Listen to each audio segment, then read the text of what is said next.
Ассаляму алейкум қыздар. Бүгінгі тақырып құнсыздандыру. Жалпы бүгінгі таңда біз өмірімізде өзіміздің көптеген іс-әрекеттеріміздің барлығын құнсыздандырып тастаймыз. Неге? Өйткені интернет желісінде, Инстаграм парақшасында жетістікке жетіп жүрген адамдармен өзімізді өте көп салыстырамыз. Сол салыстыру себебінен де біз жүрегіміздің тыныштығын жоғалтып аламыз. Әрқашан бір нәрсені уайымдау, алаңдау, болашағымыз үшін қорқу бізді минусқа жетелейді. Күйбең тіршілікпен жүріп, өміріміздің құнды, бағалы сәттерін байқамай қаламыз.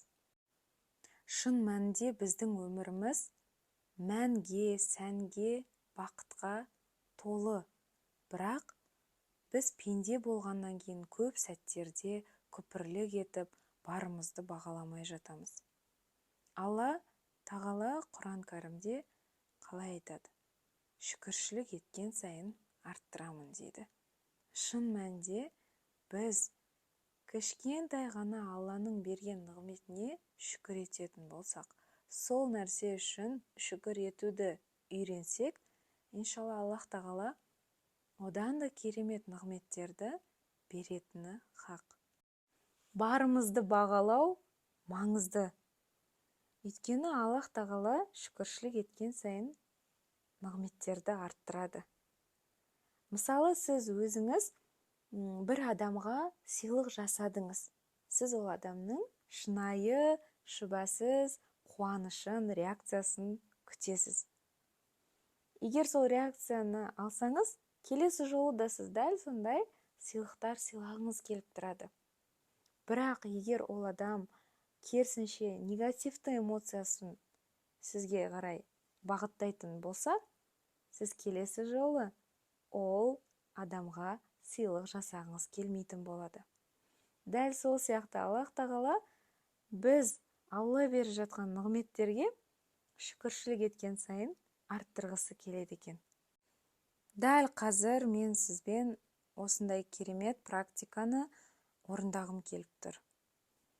Асықпай, демалып, өзіңізге ыңғайлы жерге отырып, тыныштықта өз-өзіңізбен сырласып көріңізші.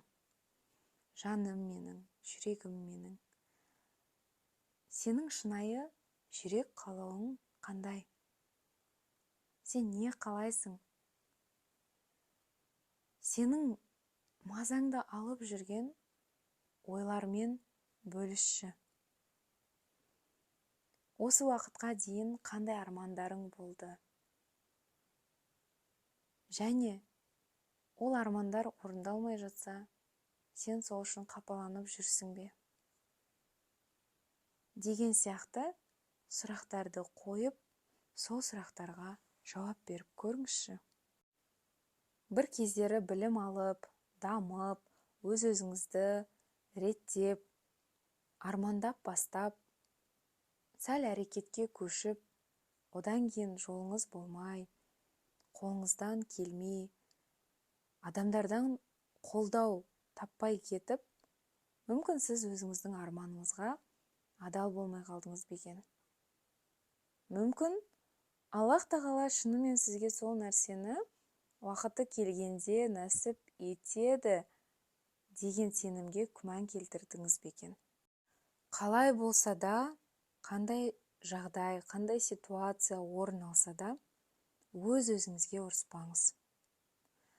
Өз-өзіңізге критика айтып, өзіңізді өзіңіз төмендетпеңіз. Өйткені адам үшін бірінші кезекте кез келген ситуацияда Алламен сырласу өте маңызды. Қателеспейтін пенде жоқ. Пенде болғаннан кейін біздің қателіктеріміз басымыздан асып кетеді. Бірінші кезекте барлық өзіңіздің ойыңызды қағаз бетіне түсіріп, Алламен сырласыңыз. Бар ішіңіздегі қайғы мұңыңызды, болмай жатқан іс-әрекеттеріңізді, сізді уайымдатып жүрген ойларыңызды барлығын Аллаға айтып, Алламен сырласыңыз.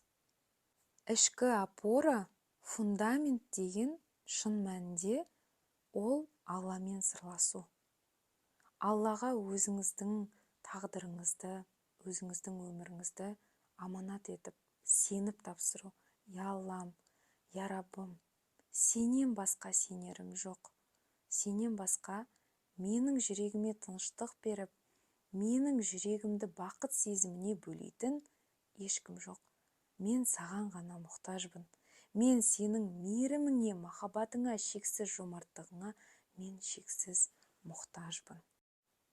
Мейірімді, махаббатты, позитивті эмоцияны, демеуді, қолдауды, энергияны, ресурсты, идеяларды тек қана Алладан күту. Алладан ғана сұрау, Аллаға ғана мұқтаж болу, бұл біздің жүрегімізге шын мәнінде ең бақытты сезім, жүрек тыныштығын сыйлайды. Дәл осы жерде бір маңызды моментпен бөліскім келеді. Мен мейірім махаббатқа мұқтаж емеспін деп күйеуіңізді сыйлауды тоқтатып қоймаңыз. Ол дұрыс болмайды. Шын мәнінде Аллах тағала өзінің мейірім махаббатын дәл солай ең жақын адамдарыңыздың жүрегін ашу арқылы, сізге деген махаббатты сол жүрекке салу арқылы жеткізетін болады, иншалла. Біз пенде ретінде, Алланың мойынсұнатын құлы ретінде әрқашан Алланың кез келген пендесін шынайы жүрекпен сыйлауымыз керек. Оның өтіп жатқан дара жолын шынайы сыйлауымыз керек. Осыны айтқым келді. Бүгінгі тақырыпты пайдалана отырып, мен сізге айтқым келетінім, сіз өте жақсы тұлғасыз, сіз керемет жансыз, сіз сүйікті жарсыз, сіз ең керемет анасыз. Өзіңіздің бүгінгі таңда жасап жүрген еңбегіңізді құнсыздандырмауыңызды сұраймын. Өз-өзіңізге ұрса бермеңіз. Алладан мейірім махаббатты күтіп, өз-өзіңізге демеу беріңіз, өз-өзіңізді қолдаңыз.